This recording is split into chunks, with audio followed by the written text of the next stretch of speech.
السلام عليكم ورحمة الله وبركاته.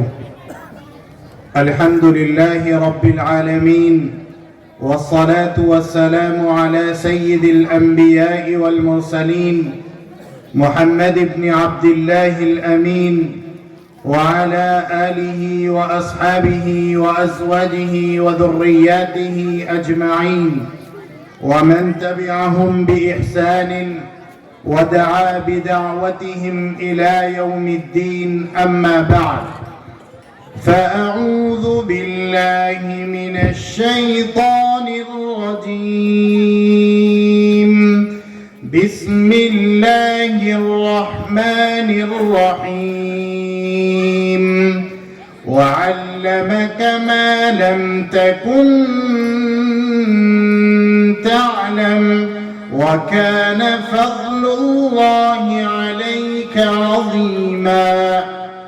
وقال الإمام القرطبي رحمه الله تعالى في كل بلدة يكون فيها 4 فأهلها معصومون من البلاء: الإمام العادل وعالم على سبيل الهدى ومشائخ يأمرون بالمعروف وينهون عن المنكر ونساء مستورات لا يتبرجن تبرج الجاهلية. اسٹیج پر تشریف فرما حضرات علماء عظام، عزیز ساتھیوں، دوستوں اور بزرگوں اور پردہ نشین ماؤں اور بہنوں، مغرب کے بعد آپ کا یہ پروگرام شروع ہوا اور بالکل آخری مراحل میں ہے اور آپ میں سے اکثر لوگ تھک گئے ہیں اور سونا چاہتے ہیں. اس لیے میں زیادہ دیر آپ حضرات کے درمیان حائل ہونا نہیں چاہتا، بلکہ صرف 10-15-20 منٹ میں اپنی بات کو ختم کر کے اجازت چاہوں گا. یہاں پر مردوں سے زیادہ خواتین ہیں جیسا کہ مجھے اس کی خبر دی گئی ہے، اس لیے 2-3 باتیں جو مشترکہ ہیں مرد و خواتین دونوں کے لیے، اس کو عرض کر کے اپنی بات کو ختم کروں.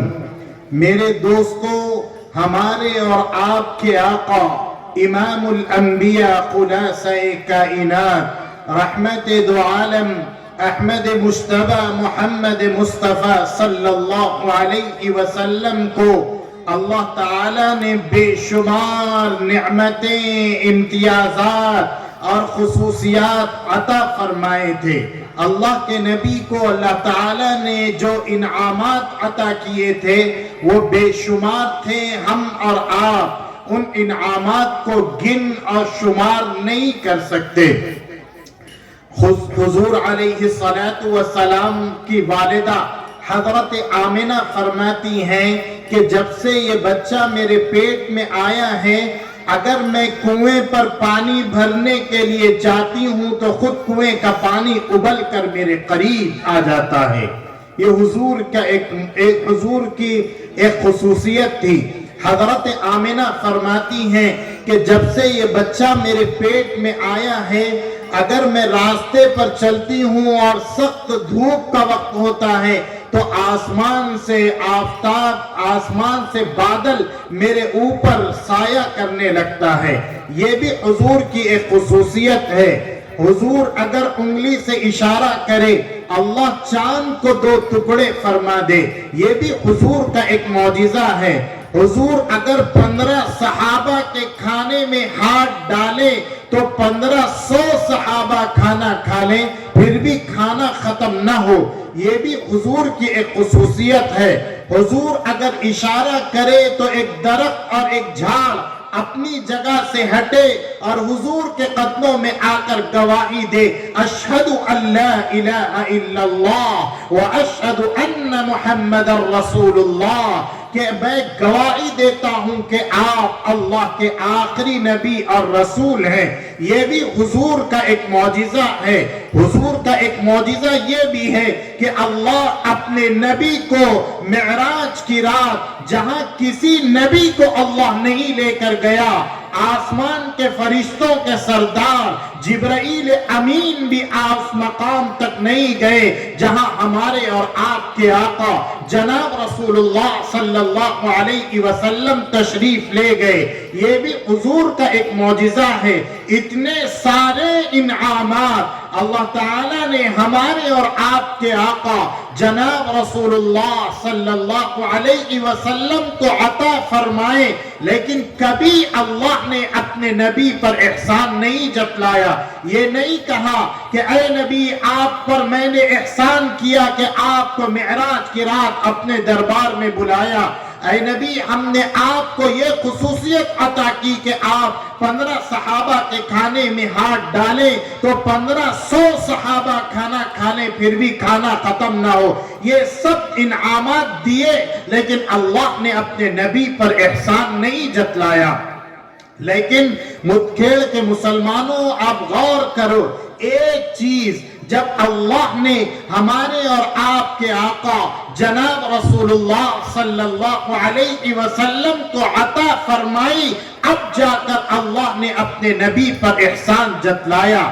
تو اس سے معلوم ہوا کہ وہ ایک چیز کتنی قیمتی تھی، اور وہ چیز کیا تھی؟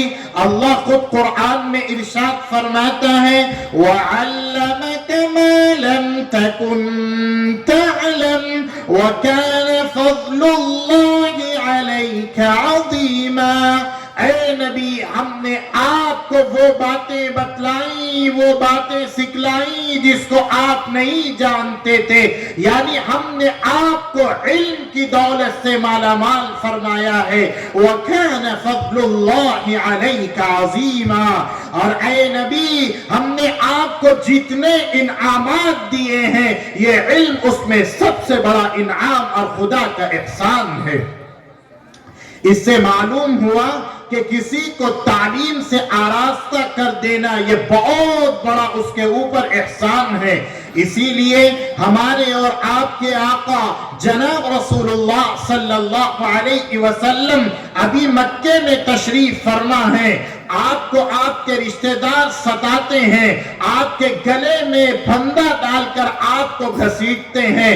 جب آپ رات کو آپ کے گھر چلے جاتے ہیں تو آپ کے گھر کے باہر کچرا بھر دیا جاتا ہے کہ آقا کا گھر میں داخل ہونا مشکل ہو جاتا ہے۔ اور یہی لوگ اللہ کے نبی کو کھلے عام نماز پڑھنے کے لیے اجازت نہیں دیتے، آپ کو پاگل، دیوانہ، مجنون اور شاعر کہتے۔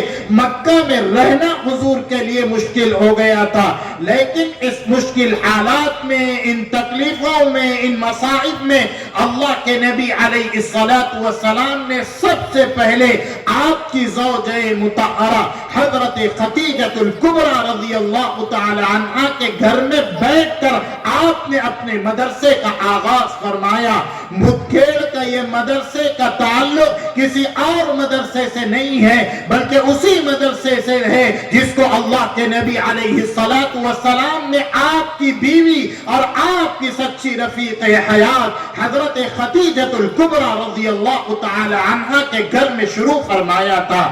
میرے دوستو، اس سے اندازہ ہوتا ہے کہ عورتوں کا اسلام کے اندر کیا مقام ہے۔ حضرت خدیجہ الکبریٰ رضی اللہ تعالی عنہا جو اللہ کے نبی کی سچی رفیق حیات، زوجہ مطہرہ اور پہلی بیوی تھی۔ حضرت خدیجہ وہ مقدس خاتون ہے جنہوں نے اللہ کے نبی علیہ السلام کو نبی اور رسول بننے کے بعد سب سے پہلے اپنی آنکھوں سے آقا کا دیدار کیا۔ میرے دوستو، جب اللہ کے نبی علیہ السلام کے پاس جبرائیل امین وحی لے کر تشریف لائے اور یوں فرمایا اقرأ بسم ربک الذی خلق خلق الانسان من علق اقرأ وربک الاکرم الذی علم بالقلم۔ جب اللہ اللہ کے نبی علیہ السلام کے پاس جبرائیل امین خدا کا یہ پہلا میسج اور پیغام لے کر حضور کے پاس آئے تھے، تو یہ پہلا موقع تھا۔ حضور ڈر گئے، گھبرا گئے، اور ڈرتے اور بھاگتے ہوئے آپ کی بیوی حضرت خدیجہ الکبریٰ رضی اللہ تعالی عنہا کے پاس تشریف لائے اور لا کر فرمایا زملونی زملونی یا خدیجہ، اے خدیجہ مجھے کمبل اڑاؤ، مجھے سردی لگ رہی ہے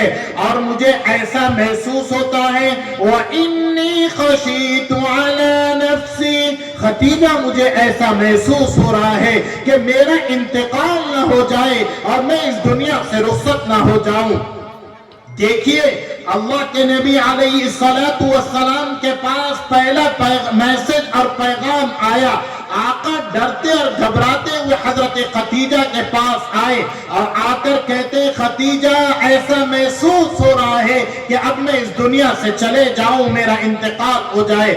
ایسے نازک موقع پر اور ایسے نازک مرحلے پر کسی اور انسان نے آقا کو تسلی نہیں دی، بلکہ کائنات کی عظیم خاتون حضرت خدیجہ الکبریٰ رضی اللہ تعالی عنہا نے تسلی دی اور فرمایا کلا واللہ لا یخزیک اللہ ابدا، اے میرے شوہر جناب رسول اللہ صلی اللہ علیہ وسلم آپ ڈریے گھبرائیے مت، آپ کا انتقال نہیں ہوگا۔ کلا واللہ لا یخزیک اللہ ابدا، اللہ آپ کو رسوا نہیں کرے گا، اللہ آپ کو ہلاک نہیں کرے گا۔ کیوں نہیں کرے گا؟ انک لتصل الرحم، آپ رشتہ داروں کے حقوق ادا کرتے ہیں، آپ رشتہ داروں کے ساتھ حسن سلوک کرتے ہیں۔ وتحمل الکلہ، اور جس کا اس دنیا میں کوئی آسرا اور سہارا نہیں ہوتا آپ ان کے لیے آسرا اور سہارا بنتے ہیں۔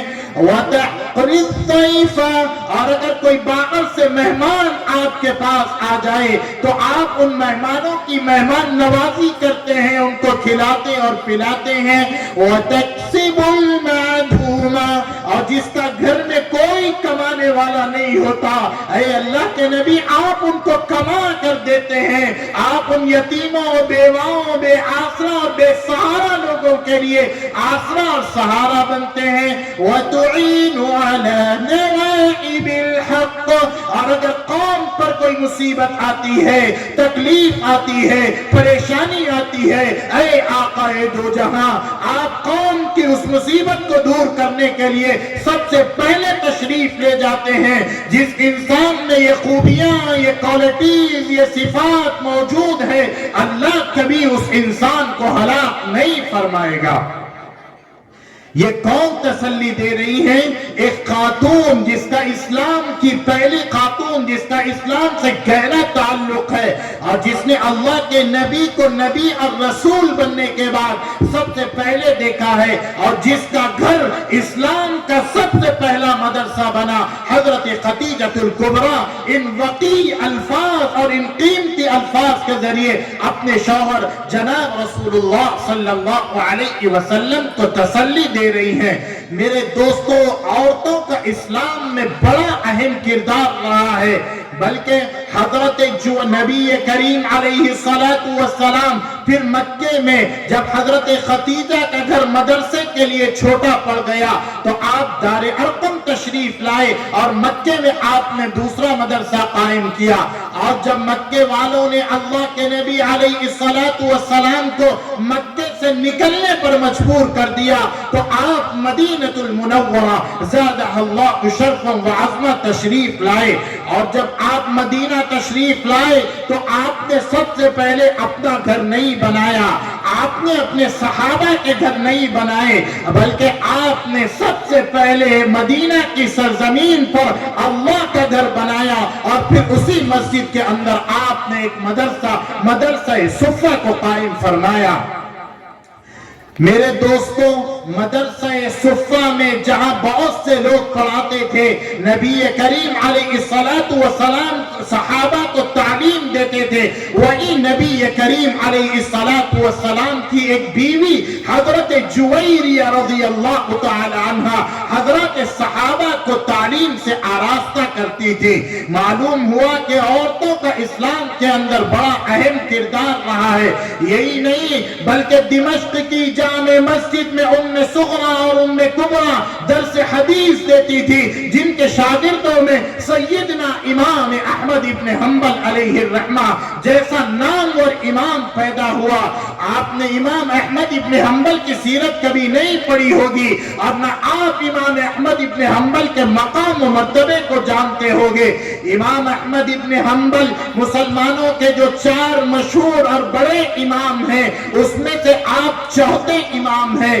آپ کے استاد امام شافعی علیہ الرحمہ نے ایک مرتبہ اپنے خادم اور سرونٹ کو بلایا اور بلا کر کہا کہ جاؤ امام احمد ابن حنبل کے پاس اور ان کو میرا یہ پیغام پہنچا دو اور میرا یہ میسج پہنچا دو کہ دیکھو اللہ تم کو ایک قرآن کے حوالے سے ایک بڑے فتنے میں مبتلا کرے گا, ایک آزمائش میں مبتلا کرے گا, ایک بہت بڑا فتنہ رونما ہونے والا ہے. تمہیں اس فتنے کا مقابلہ کرنا ہے, تمہیں اس فتنے کی حفاظت کے لیے اس فتنے سے مسلمانوں کو بچانے کے لیے تیار ہونا ہے. جاؤ امام احمد ابن حنبل کو میرا یہ خواب سنا دو کہ اللہ تمہیں ایک بڑے فتنے سے مقابلے کے لیے تیار اللہ پیدا کیا ہے, تمہیں اس کا مقابلہ کرنا ہے.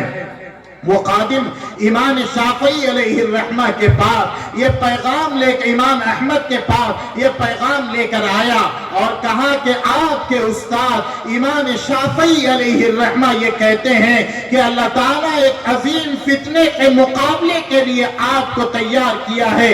آپ کو پامردی کے ساتھ, ہمت کے ساتھ, جرأت کے ساتھ, شجاعت کے ساتھ آپ کو اس کا مقابلہ کرنا ہے.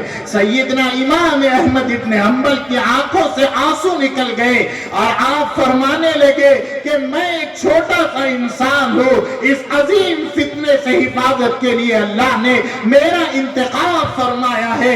جیسا کہ میرے استاد امام شافعی فرماتے ہیں میں اتنا بڑا انسان نہیں ہوں, آپ جائیے استاد محترم سے کہیے کہ میں پوری کوشش کروں گا لیکن آپ استقامت کی میرے لیے دعا فرماتے رہنا. جب قاصد واپس آیا تو امام شافعی علیہ الرحمہ نے پوچھا کہ بھئی تم امام احمد کے پاس گئے اور امام احمد کا ایک عام دستور قانون اور ان کا ایک طریقہ تھا کہ جب بھی آپ کے پاس کوئی آتا تو آپ اس کو ہدیہ دے کر گفٹ دے کر واپس کرتے تھے. تو امام شافعی نے پوچھا کہ تم امام احمد کے پاس گئے اور واپس آنے کے کیا انہوں نے تم کو کوئی ہدیہ اور تحفہ دیا؟ تو وہ کہنے لگے جس وقت میں نے امام احمد کو آپ کا یہ پیغام اور میسج پہنچایا اس وقت امام احمد کے پاس کوئی چیز نہیں تھی, انہوں نے اپنا کرتا اتارا اور اتار کر مجھے ہدیے میں دے دیا. سیدنا امام شافعی علیہ الرحمہ اپنے خادم سے کہتے ہیں کہ اے خادم تو مجھے وہ کرتا تو نہیں دے گا اس لیے کہ وہ کرتا امام احمد کا بڑی برکت کی چیز ہے, مبارک چیز ہے, تو تیرا اتنا بڑا دل نہیں ہے کہ تو امام احمد کا وہ کرتا مجھے ہدیے میں دے دے, لیکن ایسا کر کہ جب امام احمد کے اس کرتے کو تو دھو تو اس جو دھلن ہے جو پانی ہے وہ پانی مجھے دے دے. تو خادم کہنے لگا امام شافعی سے حضرت آپ اس پانی کا کیا کریں گے؟ سیدنا امام شافعی جو مکے کے امام ہے, جو نبی آخر الزما صلی اللہ علیہ وسلم کے خانوادے کے چشم و چراغ ہیں, وہ امام شافعی علیہ الرحمہ جو مسلمانوں کے دوسرے بڑے امام ہیں, وہ امام شافعی فرماتے ہیں کہ میں امام احمد ابن حنبل کے اس دھلے ہوئے کرتے کا پانی تبرک کے طور پر پیتا رہوں گا. یہ امام احمد ابن حنبل کا مقام و مرتبہ ہے. مزید ایک واقعے سے آپ امام احمد ابن حنبل کے آپ مقام کا اندازہ لگائیے کہ ایک مرتبہ دجلہ کے کنارے پر امام احمد ابن حنبل علیہ الرحمہ وضو فرما رہے تھے، اور اسی مقام پر کسی اونچی جگہ پہ ایک شرابی اور کبابی انسان اور ایک جواری انسان شراب پی رہا تھا۔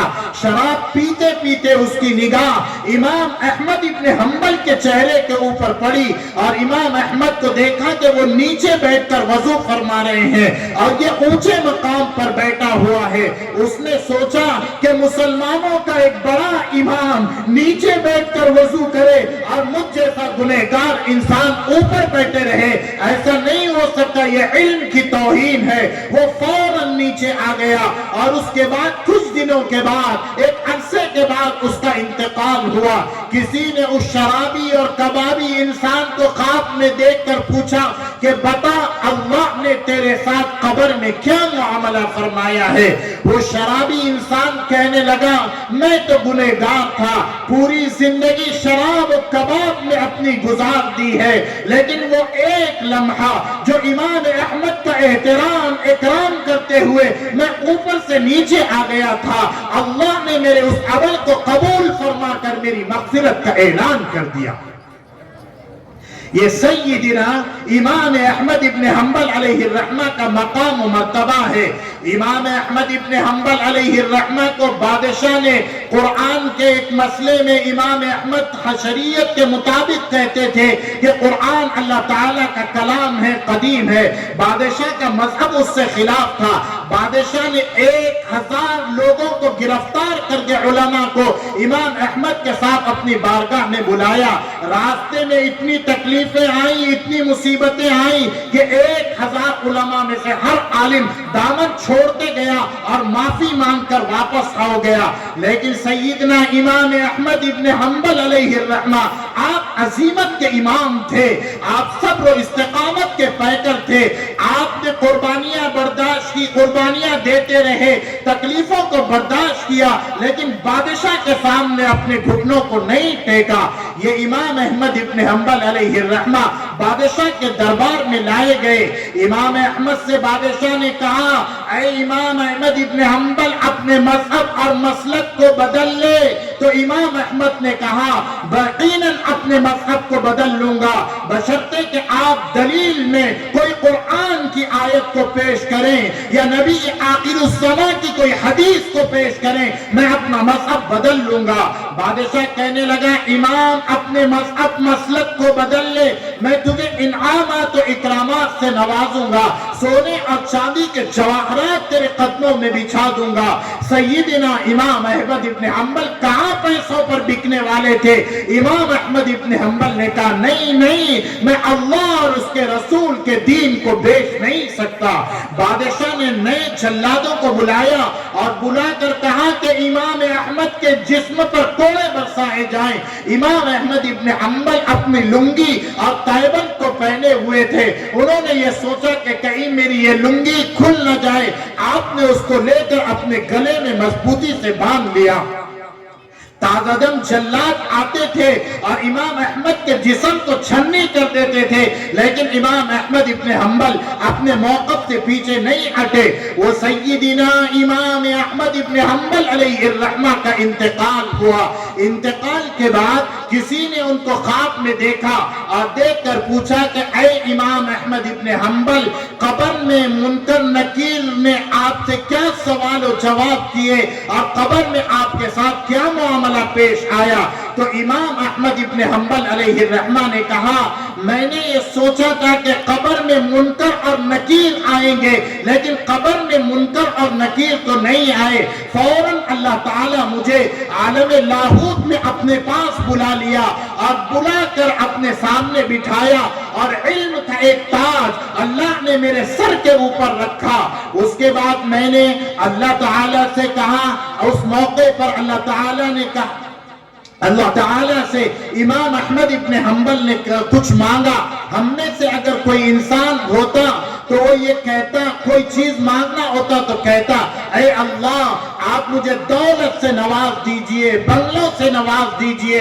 لیکن سیدنا امام احمد ابن حنبل نے اس مقام پر اللہ سے ایک سوال کیا اور یہ پوچھا کہ اے اللہ تعالیٰ نے پہلے امام احمد سے کہا اے امام احمد ابن حنبل تم نے قرآن کی حفاظت کے لیے بہت بڑی قربانیاں دی ہے. تو امام احمد کی آنکھوں سے آنسو نکل گئے اور فرمایا کہ اے اللہ میں تو ایک کمزور لاغر اور ناتواں انسان تھا، مجھ میں اتنی طاقت نہیں تھی کہ میں تیرے کلام کی حفاظت کرتا. آپ نے مجھے طاقت بخشی، آپ نے مجھے توانائی بخشی. اگر آپ مجھے طاقت نہ دیتے تو میں اس تکلیفوں کو برداشت نہ کر سکتا. اللہ علم کا ایک تاج امام احمد کے سر پر رکھے گا اور فرمائے گا کہ تو نے میرے کلام قرآن کی خدمت کی ہے، اس لیے امام تو میرے سامنے بیٹھ جا، اب میں تجھ کو اپنا خاص کلام اپنی زبان سے سناتا ہوں. وہ امام احمد ابن حنبل جس کو اللہ سامنے بٹھا کر قرآن سنا رہا ہے. میرے دوستو اس کے بعد امام احمد ابن حنبل نے کہا اے اللہ آپ مجھے کوئی ایسا عمل بتا دیجئے جس عمل سے آپ راضی ہو جائیں. تو اللہ تعالیٰ نے فرمایا کہ مجھے سب سے زیادہ عمل جو مجھے راضی کرتا ہے وہ قرآن کریم کی تلاوت ہے. مسلمانوں قرآن کریم کی تلاوت اس کی تعلیم سے آراستہ کرنے کے لیے ان بچیوں کو اور بچوں کو قرآن کی تعلیم سے آراستہ کرنے کے لیے یہ آپ کے مدارس قائم کیے گئے ہیں. مگر افسوس کہ ہم اپنے بچوں اور بچیوں کو ماڈرن ایجوکیشن کی تعلیم دینے کی فکر کرتے ہیں لیکن قرآنی تعلیمات سے آراستہ نہیں کر سکتے. امام شافعی علیہ الرحمہ سے ایک آدمی نے یہ کہا کہ مجھے اولاد نہیں تھی، ایک زمانے کے بعد اللہ نے مجھے اولاد دی ہے، تو میں نے یہ قسم کھائی تھی کہ اگر اللہ مجھے اولاد دے دے تو میں اپنی اس اولاد کو آسمان اور زمین کی ساری دولت دوں گا. اللہ نے اس کو ایک لڑکی عطا کی. جب وہ لڑکی پیدا ہوئی تو اب یہ پریشان ہوا کہ میں نے تو یہ قسم کھائی تھی کہ پوری دنیا کی دولت اس کو دے دوں گا، لیکن پوری دنیا کی دولت دے دینا آسان نہیں. امام شافعی نے اس سے فرمایا کہ تم اپنی بچی کو قرآن کریم کی تعلیم سے آراستہ کر دو، یہ دنیا کی سب سے بڑی دولت ہے.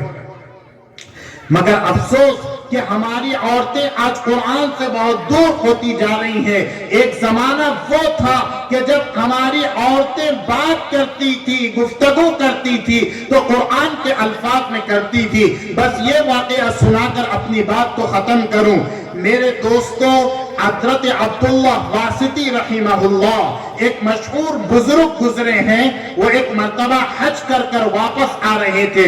انہوں نے راستے میں ایک لڑکی، ایک بوڑھی عورت کو دیکھا جو یہ حدیث پڑھ رہی تھی مَن يَهْدِهِ اللَّهُ فَلَا مُضِلَّ لَهُ وَمَن يُضْلِلْهُ فَلَا هَادِيَ لَهُ، کہ جس کو اللہ ہدایت دے دے اس کو کوئی گمراہ نہیں کر سکتا اور جس کو اللہ گمراہ کر دے اس کو کوئی ہدایت نہیں دے سکتا.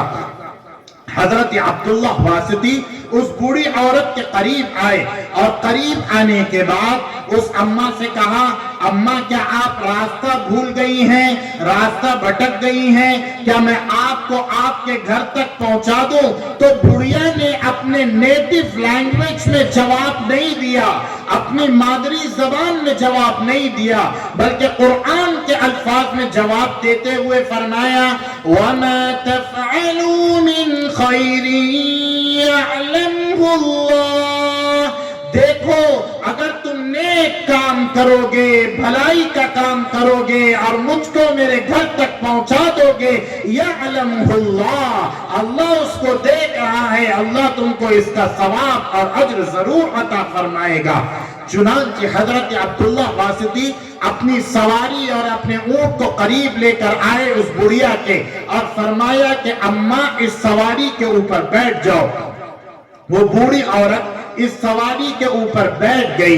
بیٹھ کر جب جانے لگی تو حضرت عبداللہ کی جو نگاہ تھی اس بوڑھی عورت کے چہرے کے اوپر پڑی تو فوراً اس بوڑھی عورت نے قرآن کی یہ آیت پڑھی قل للمؤمنین یغضوا من ابصارهم ويحفظوا فروجهم ذلك ازکی لهم ان اللہ خبیر بما یصنعون۔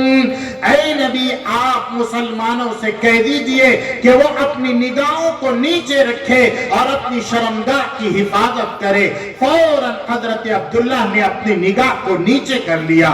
اس کے بعد حضرت عبداللہ نے کہا اماں آپ کہاں سے آ رہی ہیں اور آپ کو کہاں پر جانا ہے؟ فوراً اس بڑھیا نے پھر کہا سبحان الذی اسری بعبده لیلا من المسجد الحرام الى المسجد الاقصى الذي باركنا حوله لنريه من آياتنا إنه هو السميع البصير۔ حضرت عبداللہ سمجھ گئے کہ یہ بوڑھی عورت مکے سے آ رہی ہے اور اس کو فلسطین بیت المقدس جانا ہے۔ اس کے بعد حضرت عبداللہ کہتے ہیں کہ میں اس بوڑھی عورت کو لے کر سواری پر بٹھا کر چلتا گیا۔ پھر میں نے اس بڑھیا سے کہا اماں آپ کو بھوک لگی ہوگی، آپ کے لیے میں کھانا لے کر آتا ہوں۔ تو پھر قرآن کے الفاظ میں جواب دیتے ہوئے بڑھیا نے کہا انی نذرت للرحمن صوما فلن اکلم اليوم انسیا۔ بیٹے میں روزے سے ہوں، مجھے کھانے کی کوئی حاجت اور ضرورت نہیں ہے۔ حضرت عبداللہ نے کہا اماں آپ کا نام کیا ہے؟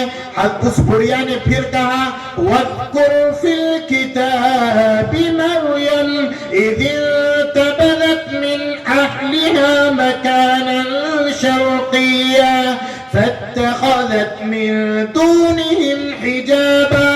حضرت عبداللہ سمجھ گئے کہ اس بوڑھی عورت کا نام مریم ہے۔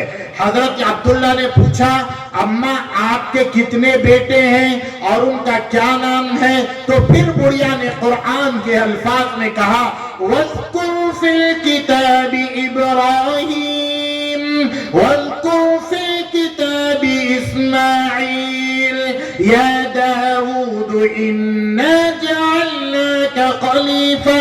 حضرت عبداللہ سمجھ گئے کہ اس کے 3 بیٹے ہیں، ایک کا نام ابراہیم ہے، دوسرے کا نام اسماعیل ہے اور تیسرے کا نام داؤد ہے۔ حضرت عبداللہ نے کہا اماں تیرے بیٹوں کا بزنس کیا ہے، ان کا کاروبار کیا ہے؟ تو بڑھیا نے پھر قرآن کے الفاظ میں کہا وَبِالنَّجْمِ هُمْ يَهْتَدُونَ کہ میرے بیٹے اپنی قوم کے سردار اور حاکم ہے۔ حضرت عبداللہ کہتے ہیں کہ میں اس بوڑھی عورت کو لے کر اس کے مقام فلسطین پہنچا، اور جب فلسطین پہنچا تو اس بوڑھی عورت نے اپنے پاس سے کچھ پیسے نکالے اور نکال کر اپنے بیٹوں کو دیا اور دے کر فرمایا فَابْعَثُوا أَحَدَكُمْ بِوَرِقِكُمْ هَذِهِ إِلَى الْمَدِينَةِ فَلْيَنظُرْ أَيُّهَا أَزْكَى طَعَامًا فَلْيَأْتِكُمْ بِرِزْقٍ مِّنْهُ وَلْيَتَلَطَّفْ وَلَا يُشْعِرَنَّ بِكُمْ أَحَدًا۔ بیٹے یہ پیسے لو اور لے کر بازار جاؤ اور اپنے اس مہمان کے لیے تازہ کھانا لے کر آؤ۔ بیٹوں نے اپنی ماں سے وہ پیسے لیے اور لے کر بازار کھانا لانے کے لیے گئے۔ واپس آنے تک ان کی بوڑھی ماں کا انتقال ہو گیا۔ میرے دوستوں حضرت عبداللہ کی آنکھوں سے آنسو نکل گئے، بچے آتے تو چیخیں مار کر روتے، ماں کا انتقال ہو گیا۔ حضرت عبداللہ نے بیٹوں سے پوچھا کہ بھائی کیا ماجرا ہے؟ جب بھی میں تمہاری ماں سے کوئی سوال کرتا تو تمہاری ماں اپنی نیٹو لینگویج میں جواب نہیں دیتی بلکہ قرآن کے الفاظ میں جواب دیتی، اس کی کیا وجہ ہے؟ بیٹوں نے کہا کہ ہماری ماں ہمیشہ قرآن پڑھتی تھی، قرآن سے عشق کرتی تھی اور اس نے یہ قسم کھائی تھی کہ جب بھی بات کروں گی تو قرآن کے الفاظ میں بات کروں گی اور قرآن کے علاوہ دوسری بات نہیں کروں گی۔ حضرت عبداللہ کہتے ہیں کہ میں اس بوڑھی عورت کی تجہیز و تکفین میں شریک ہوا، اس کی قبر پر مٹی دی اور دیکھا جب واپس اپنے کمرے میں آیا اور رات کو سویا تو پھر وہ بوڑھی عورت میرے خواب میں آئی۔ میں نے اس بوڑھی عورت سے پوچھا، اماں آپ کا کیا حال ہے؟ آپ کے ساتھ اللہ نے قبر میں کیا معاملہ فرمایا ہے؟ تو قربان جائیے اس بوڑھی عورت پر صلاۃ و سلام، اور اس بوڑھی عورت پر وہ اس وقت بھی اس نے اپنے الفاظ میں جواب نہیں دیا، بلکہ قرآن کے الفاظ میں جواب دیتے ہوئے کہتی ہیں، ان المتقین فی جنات ونہر فی مقعد صدق عند ملیک مقتدر۔ بیٹے، اللہ نے نیک لوگوں سے، متقیوں سے یہ وعدہ کیا ہے کہ میں تجھ کو قبر کے اندر جنت کی لازوال نعمتیں عطا کروں گا۔ اللہ نے یہ وعدہ سچ کر دکھایا ہے اور مجھے قبر کے اندر جنت کی نعمتیں ملنی شروع ہو گئی ہے۔ یہ اس زمانے کی عورتوں کا قرآن کریم سے عشق تھا، مگر افسوس کہ آج ہمیں ماڈرن ایجوکیشن کی تعلیم کی فکر ہے، لیکن اپنی بچیوں کو دینی تعلیم سے آراستہ کرنے کی فکر نہیں ہے۔ میرے دوستو، جہاں ہم یہ نہیں کہتے کہ آپ اپنے بچوں کو ڈاکٹر انجینئر نہ بنائیں، ضرور آپ اپنے بچوں کو ڈاکٹر بنائیں، انجینئر بنائیں، دنیاوی علوم سے آراستہ کریں، لیکن ساتھ ساتھ دینی تعلیم سے بھی آراستہ کرنے کی فکر کریں۔ جب یہ دونوں چیزیں ہوں گی تو اللہ ہمارے بچوں کی دنیا کو بھی آباد کرے گا اور آخرت کو بھی آباد کرے گا۔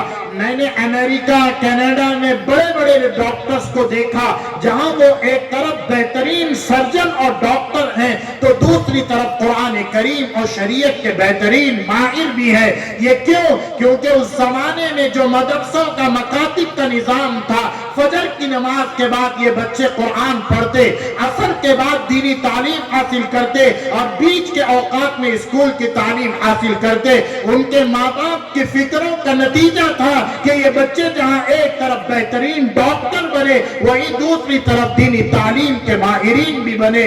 اس لیے اللہ نے آپ کے علاقے میں یہ بہترین مدرسہ عبداللطیف صاحب کی نگرانی میں اپنے بچوں اور بچیوں کو دینی تعلیم سے آراستہ کرنے کے لیے قائم اللہ نے یہ آپ کو موقع دیا ہے۔ آپ کی اب ذمہ داری بنتی ہے کہ اپنے بچوں کو یہاں لا کر ان کو تعلیم سے آراستہ کرنے کی فکر کریں۔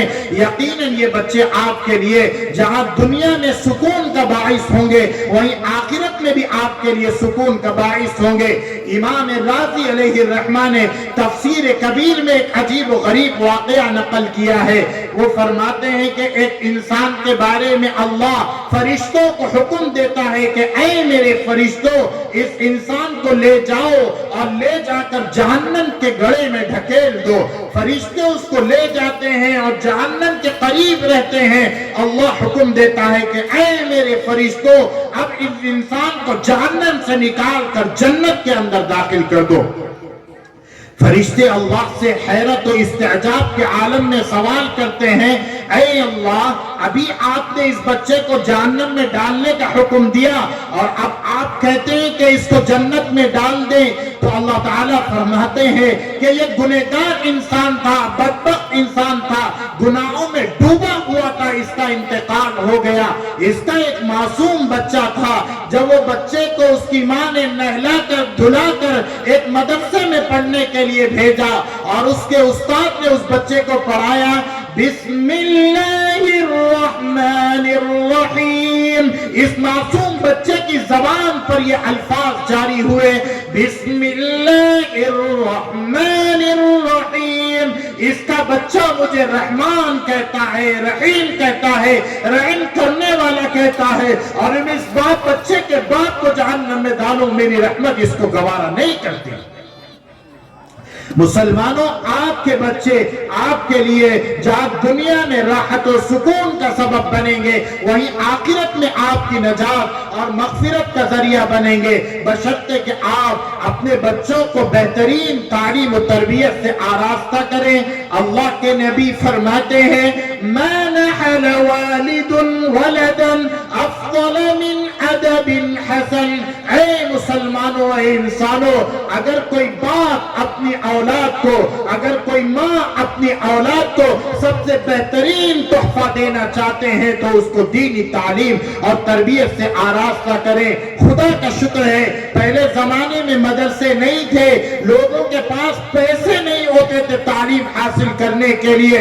صاحب روح المعانی ایک بہت بڑی عالم دین ہے، وہ کہتے ہیں كنت اطالع الكتب في ضوء القمر، میرے پاس چراغ میں تیل ڈالنے کے لیے پیسے نہیں ہوتے تھے، میں رات میں چاند کی روشنی میں کتابوں کا مطالعہ کرتا تھا۔ آج اللہ نے بہترین مدرسے دیے، بہترین اساتذہ دیے، کھانے پینے کا انتظام ہے، اگر آپ کے پاس فیس دینے کے لیے پیسے نہیں ہے، قوم کے یہ مالدار مسلمان آپ کے بچوں کی کفالت کرنے کے لیے تیار ہے، اتنے اسباب کے ہوتے ہوئے اگر آپ اپنے بچوں کی تعلیم کی فکر نہیں کریں گے تو اللہ کی عدالت میں آپ مجرم ٹھہرائے جائیں گے۔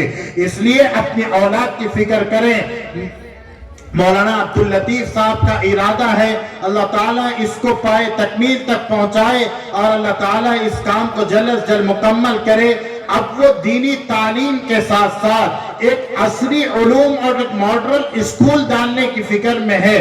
وہ چاہتے ہیں کہ ماہر ٹیچرز ہوں، ماہر اساتذہ ہوں، اور ان ٹیچرز کو وہ ہائر کریں گے ان کی جتنی تنخواہ ہو۔ اگر عام اسکولوں میں ان کو 5-10 ہزار فیس دی جاتی ہے تنخواہ، تو یہ چاہتے ہیں کہ 5 نہیں ان کو 15,000-20,000 ٹیچر کی سیلری دیں گے، لیکن ماہر ٹیچروں کا انتخاب کریں گے، ان کو ہائر کریں گے، اور ہم اپنے بچیوں اور بچوں کو دینی تعلیم کے ساتھ ساتھ عصری علوم سے بھی آراستہ کرنے کی فکر کریں گے۔ آپ نہیں جانتے ہمارے اکثر علماء جہاں قرآن کے بہترین قاری اور شریعت کے ماہر بھی تھے تو وہی دینی علوم کے ساتھ ساتھ عصری علوم کے بھی ماہر تھے۔ امام ابو بکر رازی کا آپ نے نام سنا ہوگا، آپ بہترین عالم دین ہونے کے ساتھ ساتھ آپ اس زمانے کے مشہور سرجن اور ڈاکٹر بھی تھے۔ اسی طرح بدایت المجتہد جو مصنف ہیں اس کے، وہ ایک بہترین عالم دین ہونے کے ساتھ ساتھ ایک فلسفی بھی تھے۔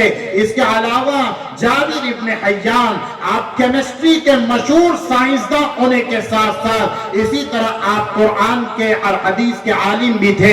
اس سے معلوم ہوتا ہے کہ جہاں ہمارے بچے عصری علوم سے آراستہ ہوں وہی دینی علوم سے بھی آراستہ ہوں۔ اس طرز پر وہ ایک اسکول آپ کے اس علاقے میں کھولنا چاہتے ہیں۔ اللہ سے دعا کرتا ہوں کہ اللہ تعالیٰ اس اسکول کو جلد از جلد قائم کرنے کے اسباب پیدا فرمائیں۔ اگر آپ حضرات کی توجہ اور اس کی کوئی آپ کی کوششیں رہیں گی تو اللہ تعالیٰ اس کو پائے تکمیل تک پہنچائے گا۔ میں آخر میں حضرت مولانا کو مبارکباد بھی دیتا ہوں کہ وہ اس بنجر علاقے میں دین کی اس شمع کو روشن کرنے کی فکر میں لگے ہوئے ہیں۔ اللہ تعالیٰ ان کو دارین میں بہترین اجر عطا فرمائے اور ان کے اس عمل کو صدقہ جاریہ بنائے۔ اصل میں انہوں نے اس علاقے میں یہ ادارہ والد بزرگوار حضرت مولانا مفتی غیاث الدین صاحب رحمانی ناظم دارالعلوم رحمانیہ کی نگرانی میں شروع کیا تھا۔ مفتی صاحب کی دعائیں ہیں اور ان کی کوششیں ہیں۔ اب وہ بیمار رہتے ہیں، زیادہ سفر نہیں کر سکتے اور وہ اس علاقے میں ان کے لیے آنا مشکل ہے، لیکن انہی کی دعاؤں کا نتیجہ ہے۔ دارالعلوم رحمانیہ کی ایک شاخ ہے۔ آپ دعا فرمائیں کہ اللہ تعالیٰ اس کو آباد رکھے، حضرت مولانا عبداللطیف صاحب کے لیے اس کو ذخیر آخرت اور صدقہ جاریہ بنائے، اور اللہ ہمیشہ اس علاقے کو اور اس علاقے کے مسلمانوں کو اور اس مدرسے کو آباد رکھے۔ آخر میں اللہ تعالیٰ سے دعا کرتا ہوں کہ اللہ تعالیٰ مجھے اور آپ کو کہنے سننے سے زیادہ عمل کی توفیق عطا فرمائے اور اس راستے پر چلنے کی توفیق عطا فرمائے جس راستے پر چل کر حضرات صحابہ دین اور دنیا کی دولت سے مالا مال ہوئے۔ وآخر دعوانا ان الحمد للہ رب العالمین۔